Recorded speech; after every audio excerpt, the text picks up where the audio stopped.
Hello, everyone, and welcome. Today, we're going to be focusing on Chapter 13, all about problems in politics and the global economy. Here's a little bit of a chapter summary. Societies can be classified by their principal forms of production: pre industrial societies with primary sector production, industrial societies with secondary sector production, and post industrial societies with tertiary sector production. The United States today is probably the best characterization as an advanced industrial society.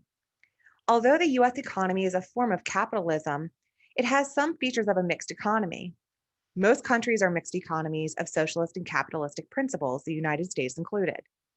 Among the problems of the United States economic system is the concentration of wealth in the hands of a limited number of people and corporations, corporate welfare, national and consumer debt, and unemployment. Transnational corporations, accountable to no single government, may increase these problems. Social scientists distinguish between politics, which is power, and the government, which is the political system. The United States is a democracy, a representative democracy where elected representatives make decisions. The US political system faces a number of problems: voter apathy, the gender gap, and the way money is raised to finance political campaigns. The huge federal bureaucracy also has a major influence. High ranking bureaucrats have been referred to as the permanent government.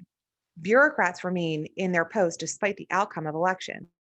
Another concern is the military industrial complex. Sociologists argue for the functionalist or conflict perspectives on the political economy.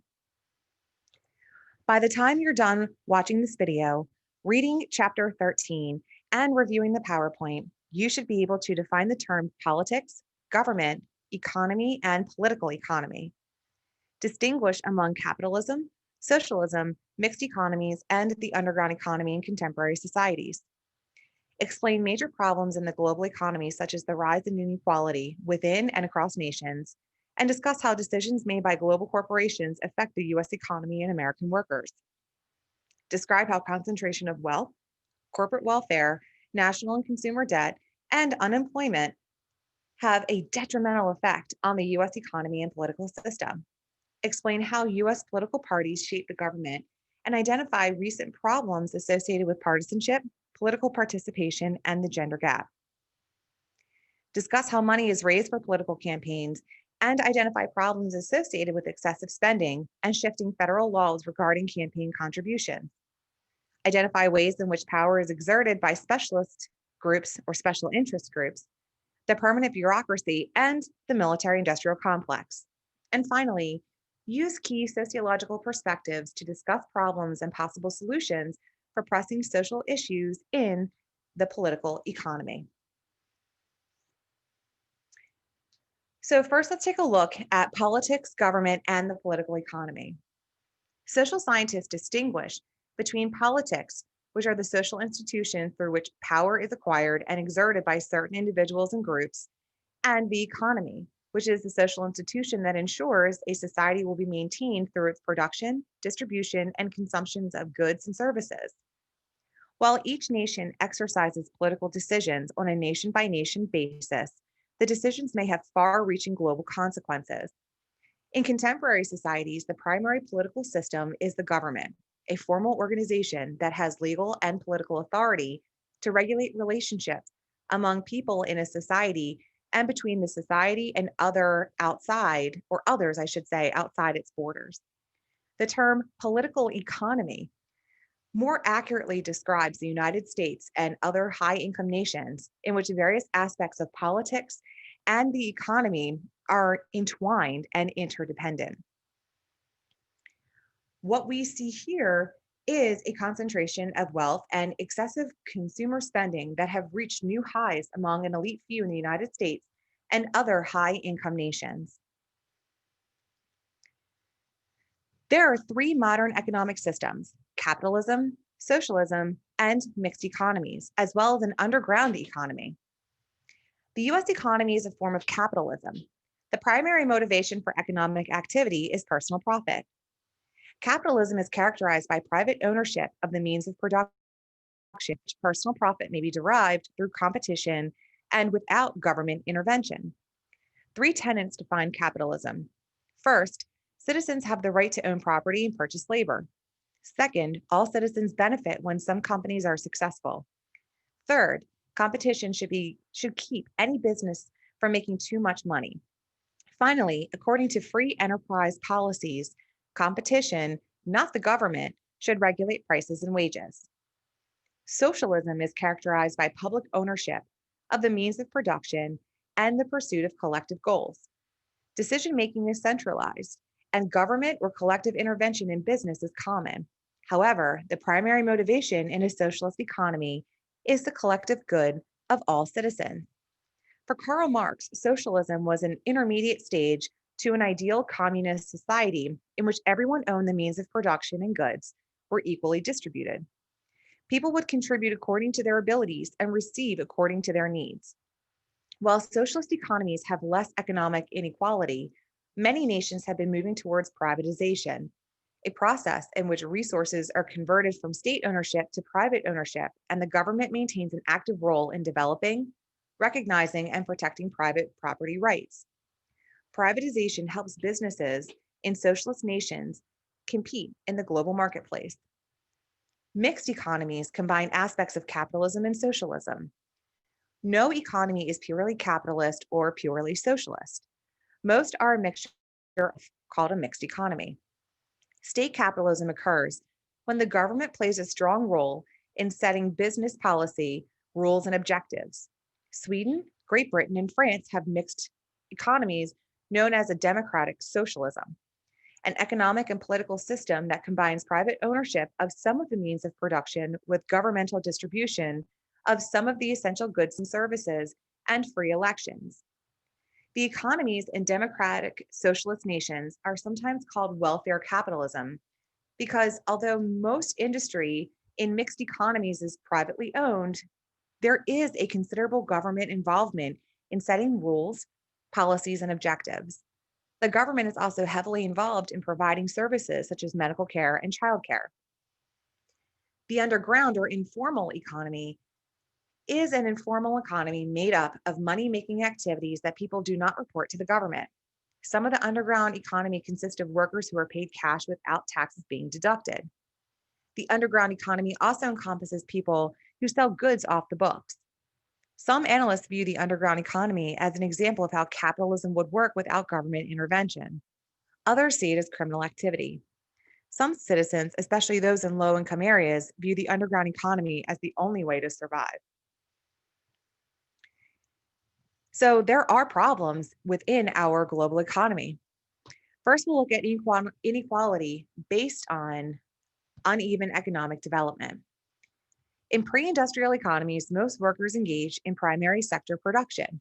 Materials and resources are consumed or used without much processing. Inequality based on uneven economic development is where social inequality grows more pronounced in industrial economies where most workers are engaged in secondary sector production. Secondary sector production tends to be repetitive and bureaucratically organized. Due to deindustrialization, this type of work is less common in the United States. In countries where it does exist, workers face bad working conditions and abuse. Post-industrial economies are characterized by tertiary sector production, which includes work in such areas as fast food service, transportation, communication, education, sports, and entertainment. Inequality increases in these post-industrial economies where high-wage workers thrive financially and have connections all over the world, while low-wage workers struggle to survive and often feel isolated. The United States is considered an advanced industrial society, which is characterized by greater dependence on an international division of labor. When United States manufacturers are faced with stiff international competition, they use foreign assembly plants. When United States manufacturing workers are displaced by workers in other nations, their earnings are diminished. Along the US-Mexican border, many US corporations run what are called maquiladoras. These factories produce goods that are sold in the United States. Countries with well-educated workers now fill service sector positions for clients in the United States. Now let's look at multinational, transnational, and international companies and the lack of accountability. Today, The most important corporate structure is the transnational corporation. This is a large-scale business organization that is headquartered in one country but operates in many countries. Some transnational corporations are a type of international monopoly capitalism that transcends the boundaries and legal controls of any one nation. Transnational corporations account for more than half of the total world's production. Transnational dominate the petrochemicals, motor vehicles, consumer electronics, pharmaceuticals, tires, tobacco, soft drinks, fast food, financial consulting, and hotels. Transnational corporations raise some serious concerns. As big and powerful as they are, they play a significant role in the economies and governments of many countries. Transnational corporations do not depend on any one country for labor, capital, or technology. In the interest of greater profitability, they can locate their operations in countries where political and business leaders are accepting of their practices and few other employment opportunities exist. Transnational corporations also foster mass consumerism, which in turn contributes to increased consumer debt. When we think about a global economy, remember that traditional and ultra-modern are often found in close proximity in the economy, which will make sense shortly. When we think about problems in the US economy, understand that we have issues within the concentration of wealth, corporate welfare, national and consumer debt, and unemployment. The concentration of wealth in the United States can be traced through several stages. In the earliest stage, from 1850 to 1890, most investment capital was individually owned. Before the Civil War, about 200 families controlled all major trade and financial organizations. By the 1890s, even fewer capitalists controlled most of the investment capital in this country. In early monopoly capitalism, from 1890 to 1940, ownership and control of capital shifted from individuals to corporations. Because individual shareholders owning corporate stock cannot be held liable for a corporation's actions, they can benefit the corporation's actions without losing personal assets. A few corporations gain control over major US industries. Monopolies exist when a single firm controls an industry and account for sales in a specific market. In advanced monopoly capitalism from 1940 to present, ownership and control of major industrial and business sectors have become increasingly concentrated. Following World War II, there was a dramatic increase in oligopolies. These few large corporations use their resources to influence the outcome of government decisions affecting their operations. In advanced monopoly capitalism, mergers often occur across industries. That is, corporations gain near monopoly control over all aspects of the production and distribution of a product by acquiring both the companies supply raw materials and the companies that sell their products. Corporations having both control within and across industries are often formed by a series of mergers and acquisitions. These corporations are referred to as conglomerates, combinations of businesses in different commercial areas, all of which are owned by one holding company. Competition is further reduced by interlocking corporate directorates, members of the board of directors of one corporation who also sit on the board or boards of others. Although the Clayton Antitrust Act of 1914 made it illegal for a person to sit simultaneously on the board of directors of two corporations in direct competition with each other, a person may serve simultaneously on the board of a financial institution, for example, a bank, and of a commercial corporation, a computer manufacturing company or furniture store chain, for example, that borrows money from the bank. Directors of competing corporations may serve together on the board of a third corporation that is not in competition with the other two. Interlocking directorates diminish competition by producing interdependence. Corporate welfare occurs when the government helps industries and private corporations in their economic pursuits. Between 1850 and 1900, corporations received government assistance in the form of public subsidiaries and protection from competition through tariffs, patents, and trademarks. The federal government gave large tracts of land to privately owned railroads to encourage westward expansion, and antitrust laws originally intended to break up monopolies were used instead against labor unions that supported workers' interests. Today, government intervention includes billions of dollars in farm subsidiaries, tax credits for corporations, and subsidies or loan guarantees for automakers, aircraft companies, railroads, and others. Overall, most corporations have gained much more than they have lost as a result of government involvement in the economy. Members of Congress tend to cut back on social services rather than corporate handouts. The US public debt, money the federal government owes to creditors, is a major concern. Although a booming economy in the late 1990s helped shrink the national debt, in late 1999 it was still over 5 trillion. The national debt is the total amount of money the federal government has borrowed over the years to finance governmental overspending. Tax cuts combined with increased spending has resulted in a national debt of 14.5 trillion as of 2011. As of the date of this video, our national debt has grown even more due to the coronavirus, and we should have a total number of the national debt in early 2021 that reflects what the national debt is by the end of 2020. Consumer debt rose significantly during the 1890s and 1990s. The 1980s and 1990s. Even more worrisome is that the ratio of consumer debt to income increased. Although the increase in consumer debt may benefit the US and global economies, it is detrimental to individuals who cannot pay their bills and must declare bankruptcy. Having a high level of consumer debt is a personal problem, but it's also a public issue, particularly when credit card issuers negligently give fifth, sixth, or seventh credit cards to people who are already so far in debt that they can't pay the interest on their other cards, much less pay off the principal they owe. Three major types of unemployment exist: cyclical, seasonal, and structural. Cyclical unemployment is a result of lower rates or production during recessions in the business cycle.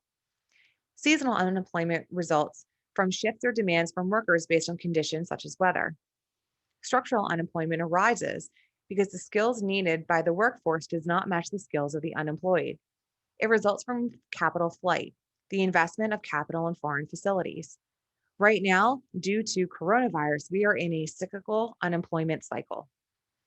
The unemployment rate refers to the percentage of unemployed persons in the labor force actively seeking jobs. The second decade of the 21st century has seen a significant rise in unemployment.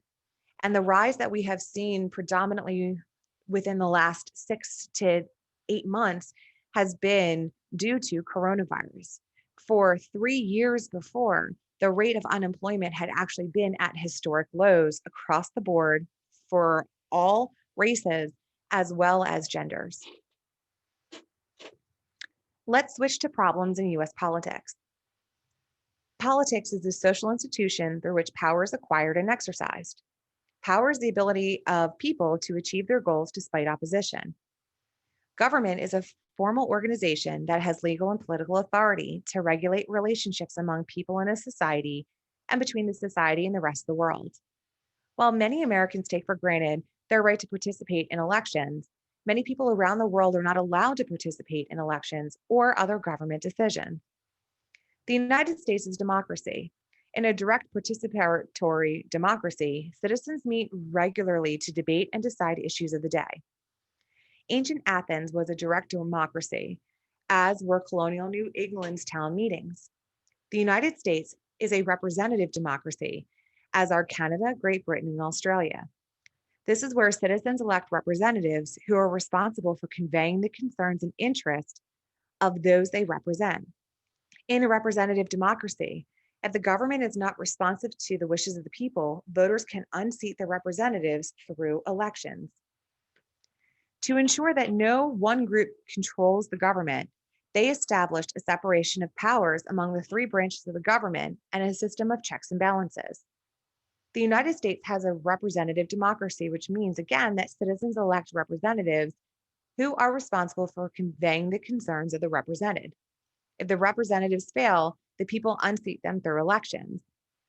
Political parties, elections, and public discontent organizations whose purpose is to gain and hold legitimate control of government, develop and articulate policy positions, educate voters, and recruit and support candidates for public office.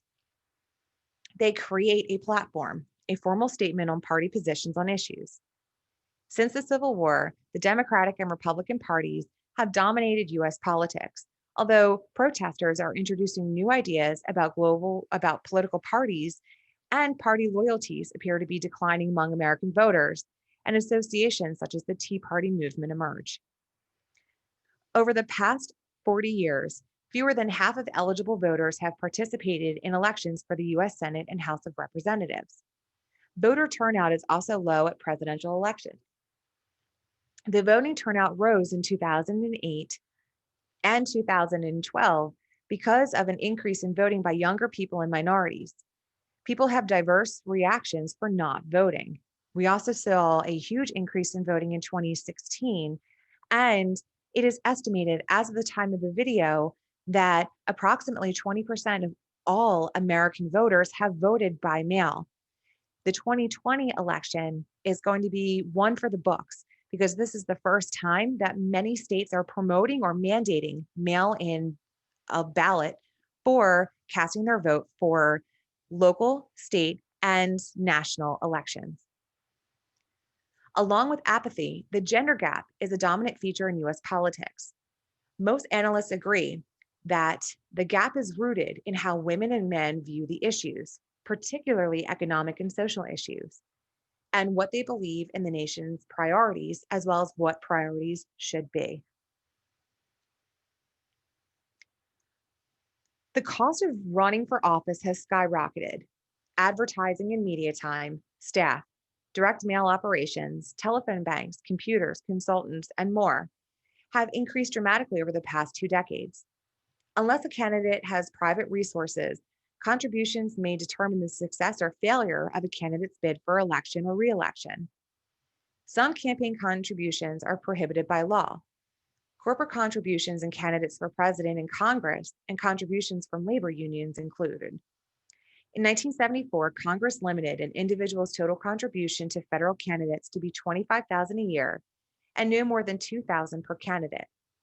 But these limits can be sidestepped by bundling. When a donor collects contributions from family members, business associates, and more, and quote unquote bundles them together. Federal law also limits contributions to political action committees or PACs, PACs, to a maximum of $5,000. Today, thousands of PACs represent business, labor unions, and various single issue groups.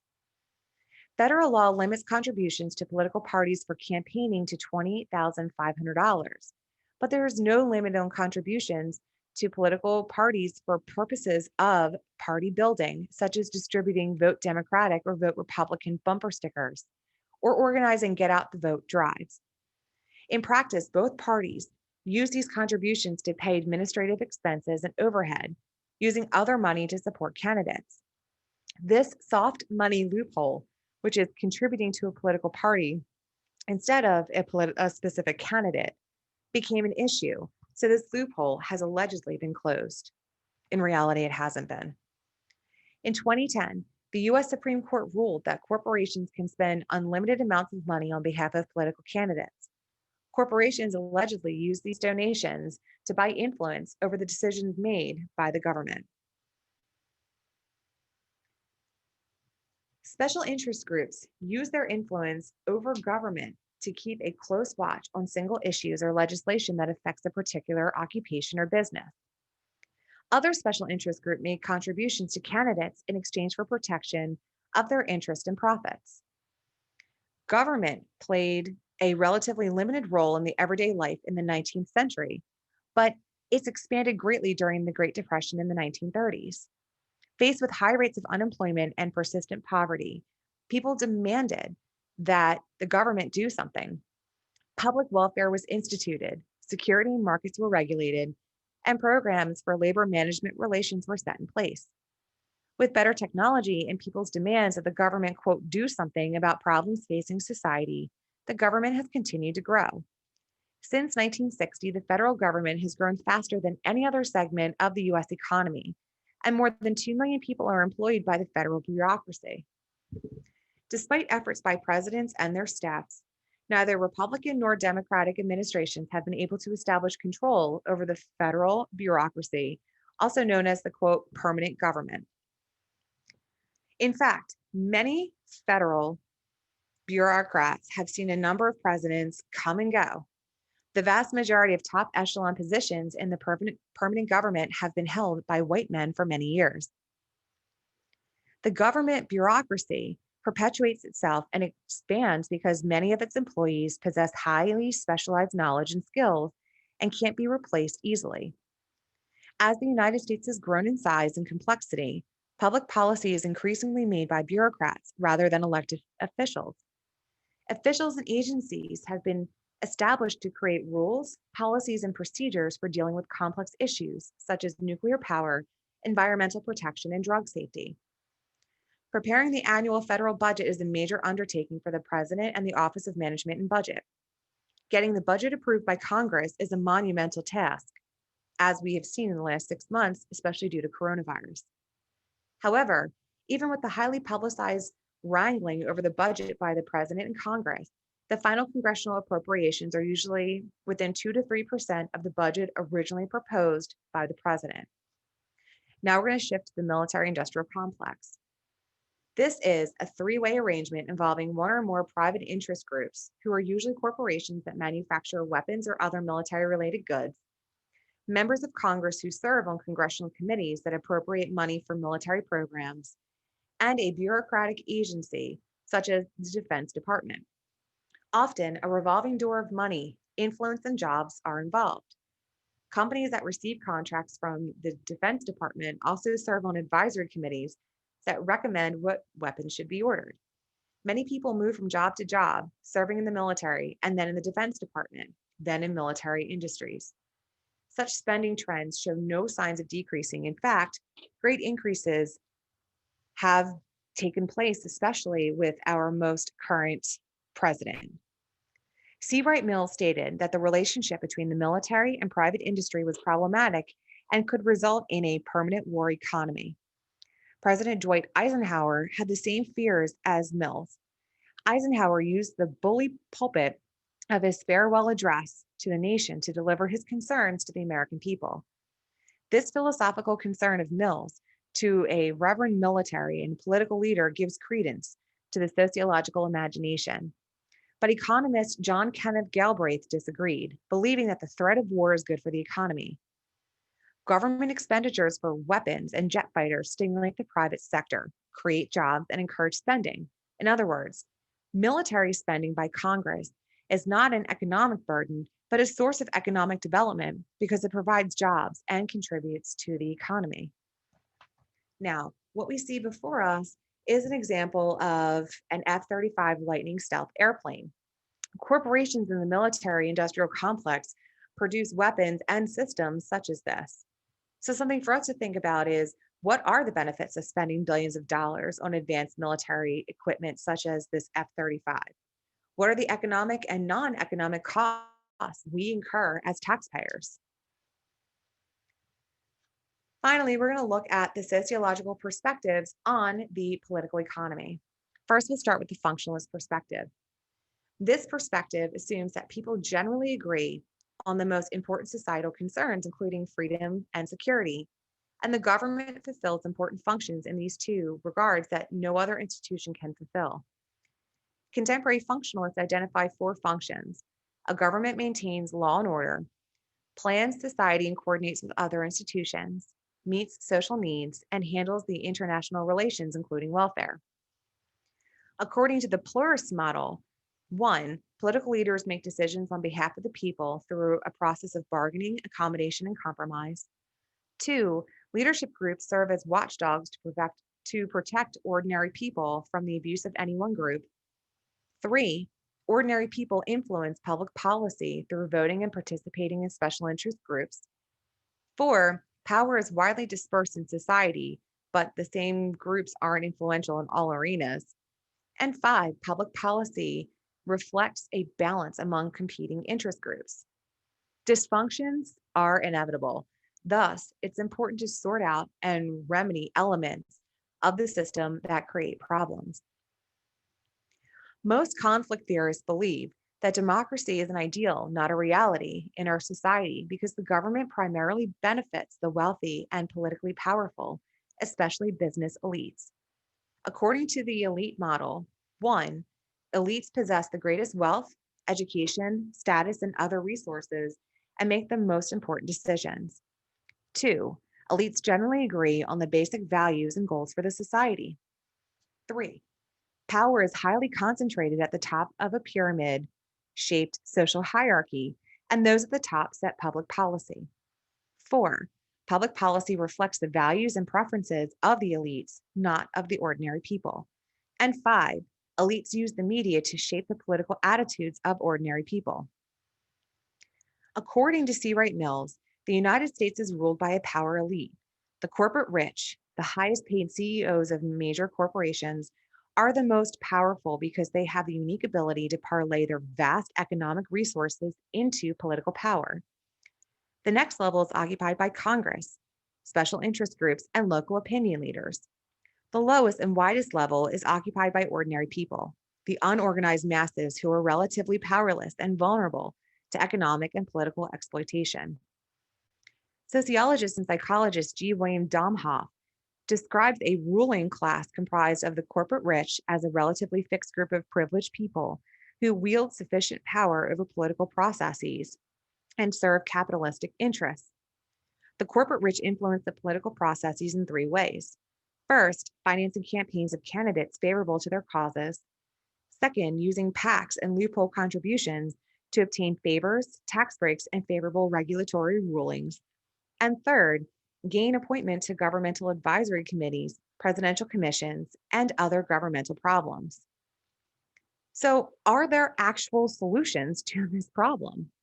Well, economic growth will have a significant impact on the amount of funding allotted to domestic programs such as education, the environment, health, and elder care. Political decisions govern where and how money will be spent.